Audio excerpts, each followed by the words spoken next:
నూతనంగా అధికారంలోకి వచ్చిన కాంగ్రెస్ పార్టీ తెలంగాణ అభివృద్ధి లక్ష్యంగా ముందుకు వెళ్తుంది. గతంలో ఉమ్మడి ఆంధ్రప్రదేశ్ లో మంత్రులుగా అలాగే వివిధ హోదాలో పనిచేసిన నాయకులకు కీలక బాధ్యతలు అప్పగించే ఆలోచనలో సీఎం రేవంత్ రెడ్డి గారు ఉన్నట్టు తెలుస్తుంది. ఇటు అనుభవజ్ఞులైన నాయకులకు పెద్దపీఠం వేయడమే కాకుండా యువతకు కూడా అవకాశం ఇస్తూ ముందుకు వెళ్తున్నారు సీఎం రేవంత్ రెడ్డి గారు.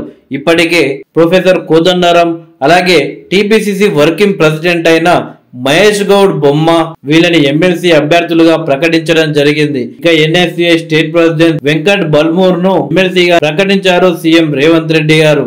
ఆ తర్వాత మాజీ కేంద్ర మంత్రి అయిన రేణుకా చౌదరి గారిని రాజ్యసభకు ఎంపిక చేయడం జరిగింది. ఆమెతో పాటు యువకుడైనటువంటి మాజీ యూత్ కాంగ్రెస్ ప్రెసిడెంట్ అనిల్ కుమార్ యాదవ్ ను రాజ్యసభకు ఎంపిక చేయడం జరిగింది. అనుభవజ్ఞులైన నాయకులను అలాగే యువ నాయకులను టిపి పదవులు ఇస్తూ తెలంగాణ అభివృద్ధి లక్ష్యంగా ముందుకు వెళ్తున్నారు. అయితే తాజాగా మనకు అందిన సమాచారం ప్రకారం మాజీ మంత్రి గీతారెడ్డి గారికి కూడా ప్రభుత్వంలో కీలక పదవి రాబోతున్నట్టు తెలుస్తుంది. భారీ పరిశ్రమల శాఖ, చక్కెర, వాణిజ్యం, ఎగుమతుల శాఖల మంత్రిగా, పౌర సంబంధాల శాఖ మంత్రిగా గీతారెడ్డి గారు పనిచేశారు. గీతారెడ్డి గారు జట్టి ఈశ్వరీబాయి కుమార్తె. ఆమె హైదరాబాద్ లోని ఉస్మానియా మెడికల్ కాలేజీలో వైద్య విద్యను అభ్యసించింది. 1989లో లండన్ లోని Royal College of Obstetricians and Gynaecologist లో సభ్యురాలుగా చేరింది. గీతారెడ్డి గారు గైనకాలజిస్ట్ గా పనిచేశారు. ఆమె 1971 నుండి 1977 వరకు ఆస్ట్రేలియాలో, 1977 నుండి 1980 వరకు లండన్ లో ఉన్నారు. 1980 నుండి 82 వరకు సౌదీ అరేబియాలో నివసించారు.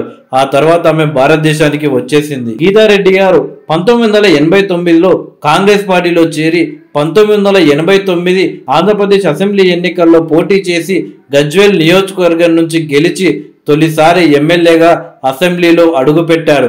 ఆమె గజ్వేల్ నియోజకవర్గం నుండి 1994, 1999 అసెంబ్లీ ఎన్నికల్లో పోటీ చేసి ఓడిపోవడం జరిగింది.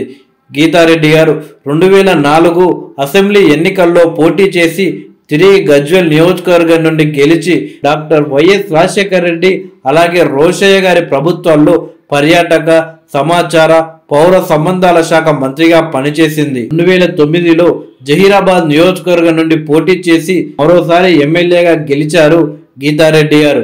2014లో తెలంగాణ రాష్ట్రం ఏర్పడ్డాక 2014 తెలంగాణ అసెంబ్లీ ఎన్నికల్లో జహీరాబాద్ నియోజకవర్గం నుండి పోటీ చేసి మరోసారి గెలిచింది. ఆమె 2016లో శాసనసభ ప్రజాపద్దుల కమిటీ చైర్మన్ గా నియమితురాలైంది. ఆమె 2018 అసెంబ్లీ ఎన్నికల్లో జహీరాబాద్ నియోజకవర్గం నుండి పోటీ చేసి ఓడిపోవడం జరిగింది. అయితే మొన్న జరిగిన అసెంబ్లీ ఎన్నికల్లో పోటీకి దూరంగా ఉన్నారు గీతారెడ్డి గారు. ఆమె స్థానంలో ఏ చంద్రశేఖర్ కాంగ్రెస్ పార్టీ నుండి బరిలోకి దిగి 84,415 ఓట్లు సాధించినప్పటికీ బీఆర్ఎస్ పార్టీ అభ్యర్థి అయిన కొనింటి మాణిక్రావు విజయం సాధించడం జరిగింది. నూతనంగా ఏర్పాటైన కాంగ్రెస్ పార్టీ ప్రభుత్వంలో గీతారెడ్డి గారికి కూడా కీలక పదవి ఇవ్వబోతున్నట్టు తెలుస్తుంది. వారి సేవలను ఉపయోగించుకోవాలి అని తెలంగాణ రాష్ట్ర ప్రభుత్వం భావిస్తుందట.